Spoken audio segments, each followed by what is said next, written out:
What's up? Welcome to Kano R&R. Today we're going to talk about Across the Spider-Verse. This is the sequel to Into the Spider-Verse. This is a spoiler review, so if you do not want to be spoiled, go watch my other review where I didn't go into as much detail. Whereas to here, we talking about it all. Can't stop me now! You can't run forever, kid!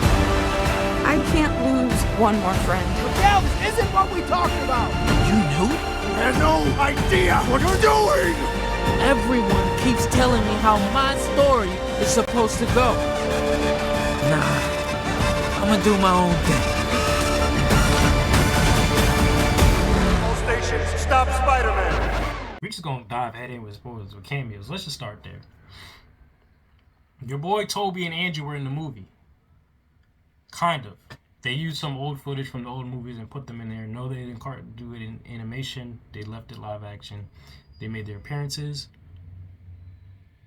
I was like, thank you for that. I appreciate that.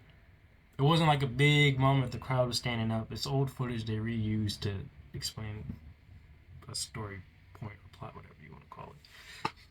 Oh, Spider-Man from the PS4 game / PS5 now appeared in it. I wanted to stand up and clap. My theater was kind of like silent on that. I felt a little disrespected because he's a GOAT. The Spectacular Spider-Man appeared in it. He got a good, he got dialogue in it.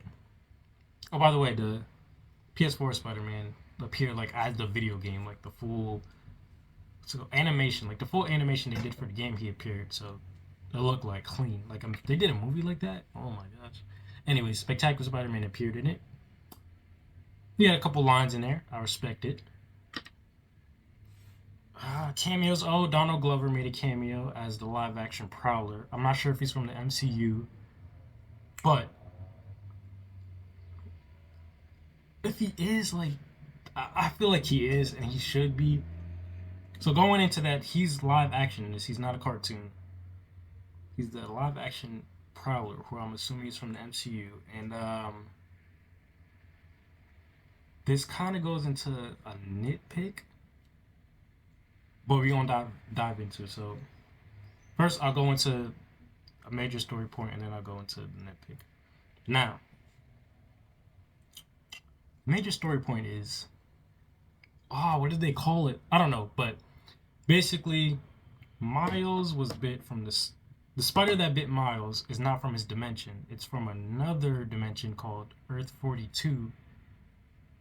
And since the spider bit him and not the Spider-Man from Earth 42, Earth 42 has no Spider-Man and it is just a mess. We'll get back to that later.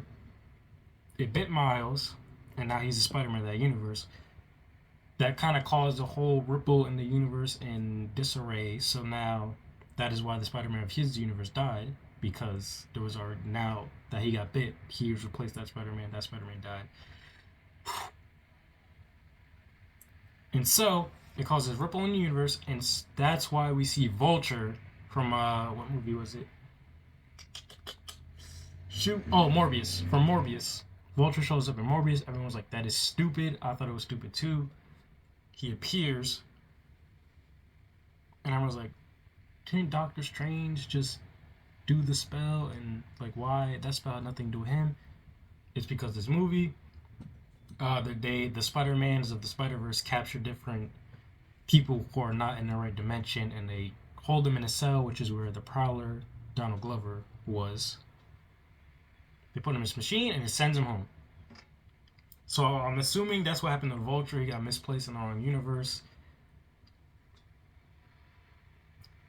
But here's my nitpick. If that's the case, then how comes when you're misplaced in your universe and you're not in the correct universe, you glitch, right? We've seen it in the first movie. We've seen it in this movie. If you're not in your universe, you glitch and you kind of do that twitchy thing, all that. That happens. So when the Vulture was there, he didn't glitch. Yeah, we only seen it for a short amount of time. Maybe he glitched off screen. Boom. Okay, explainable. But why when we watch, because this is connected, by the way, I mentioned Toby and Andrew. This is connected to the the MCU and all that. Toby and Andrew came to, Tom Holland Spider-Man universe, the MCU. They were in like maybe half the movie. They didn't glitch not one. So I feel like that's a writing error. I don't know. Maybe they're just somehow compatible with the world, and that's why they didn't. You could say that, but I just thought I just scratched my head and I was like, I'm kind of confused. Like, how does that work? That's just me. That was like my nitpick, but that's just me like looking deep into it as a fan. I did say I had another nitpick. What was it? Oh, the Spider-Man points in meme. I'm kind of like tired of that. Of course they did it. They put in all their promotional trailers and all that. It's cool. My theater laughed at it. I was just kind of, I was like, I'm tired of this, but okay. Alright. I feel like it's been overdone at this point. So those are my nitpicks. Again, I have nothing bad to say about the movie. Moving forward, this movie has a big ass cliffhanger. But it's okay, because the next movie is coming out, I think, like 10 months. Yeah, 10 months until the next movie, so a year. A lot of people online were complaining about the movie, and if that's your only complaint about the movie that has a cliffhanger, what does that tell you about the film? That it was freaking great. What else can I talk about? It's like spoiler related. Oh, so basically, the Spider-Mans of the Spider-Verse band together because the universe is a mess. We know the universe is a mess due to Miles getting bit by the spider. And the whole MCU with Doctor Strange and Loki, everybody everywhere is just effing it up. So the Spider-Mans of the Spider-Verse band together to fix it, clean it up. But there's a way this works for the Spider people. You gotta lose someone close to you in order for your Spider-Man development to work and for the universe to stay on track. So you find out that Miles' father is going to die. And pretty much he needs to die in order for like the universe not to be destroyed. So for example, they went to the Spider-Man of, what did they call it? They had a specific name for Manhattan, but it was like an Indian version of Manhattan. By the way, the Indian Spider-Man, super optimistic. I loved him. He was funny. His design was dope too. His design was fire. But they go to his universe. Miles interferes with the death of the captain/cop of that universe, while the Indian Spider-Man is trying to save him and his girl. Miles interferes, throws everything off. The universe gets it gets I don't even know. It was like a black hole or something. It was getting destroyed. Miles had no idea that was a fact because he was told to stay out of it, but no one told him why. Right? So he interfered. That happened. He still doesn't understand. Like, yo, what's going on? Blah blah blah. 2099 Spider-Man's like, this is why I told you not to involve him. He's already the reason why some of this is happening, and now he's throwing things off. They explain it to him, and he's like, hey, yo, y'all just cool with this? Like, you really about to let people die? Like, we're Spider-Man. We save people. We try our best to save everyone, as many people as possible. And he's like looking around like, y'all really cool with this? And they're like, yeah, it's like, it's either one person or entire universe. Like, we don't like it either, but that's just the way it works. And Miles is like, hey, yo, hold up. My dad is about to become captain. And he had a vision from the spot the villain, by the way, that kind of told him about that. And he puts the pieces together, and he's like, I'm going home. 2099 is like, nah, you sitting your ass right here, and you gonna let that shit happen. Miles said, I ain't rocking with that. I'm out. They all chasing him. They all trying to get a hold of him. And like the whole time, there's this ongoing joke where he's like, I have a plan. Everyone's like, why are you running? You don't got a plan. You're running without a plan. Like, there's nowhere to go. This is not a win-win. I mean, this is a lose-lose situation. Oh man, Miles is so smart. He got as far as possible, lured all of them there, including 29 Spider-Man. He's like, oh, that's where he finds out about the whole spider bite and how he was never supposed to be bitten. But we already know anyone can wear the mask, so that's that. But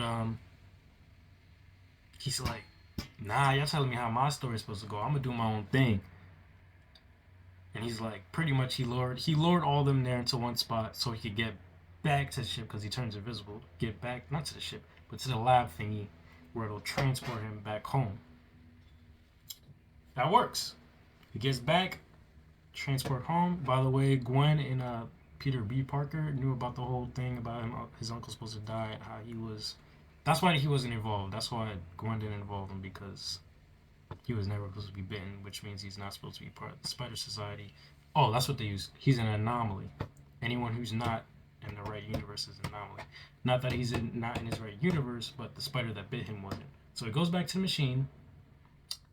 It charges up. They try to stop him. They fail. And then he goes home. 29-9, Spider-Man starts to blame Gwen.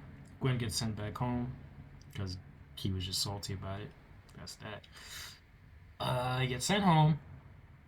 I mean, she gets sent home. Sorry, Gwen gets sent home. Then we go back to Miles. He's looking around. He reveals that he's Spider-Man to his mother. His mom is like, hey, yo, what is the Spider-Man? I never heard of it. Miles is like, I'm talking about the dude that was swinging around in a onesie. What you mean you don't know who Spider-Man is? He thinks she's playing. She just doesn't know who Spider-Man is. He starts looking around. He's like, this stuff looks kind of different. What's going on? Somebody walks through the door. That's his uncle. He's like, oh, my uncle's dead. I'm in the wrong universe. Homie's in the wrong universe. Gets knocked out. Wakes up. The Prowler approaches him. Prowler takes off the mask, and it's Miles in the universe Earth 42 where the spider bit him. So when the DNA scanner thing sent him home, it didn't scan his DNA. It scanned his abilities, basically, of the spider, and sent him back from where the spider came from to the universe where there's no Spider-Man.